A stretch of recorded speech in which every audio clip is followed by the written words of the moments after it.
To download and install YouTube Music on your Windows PC or laptop is fairly simple.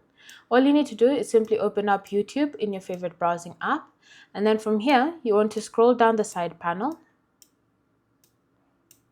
and then you should see under More from YouTube, YouTube Music.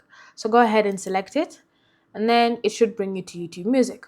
The next step is to, depending on your browsing app, simply click on the three dots in the top right corner.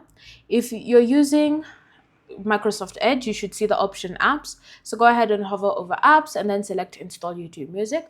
But if you're using Google Chrome, then what you want to do is simply look for cast, save, share, and then select open in or install YouTube Music. Once you select that, it will then install the app onto your computer after you agree to it. Then you can now be able to use YouTube Music as an installed app on your Windows PC or laptop. Thanks for watching. If you have any questions or comments, leave them down below, and I'll see you in the next video.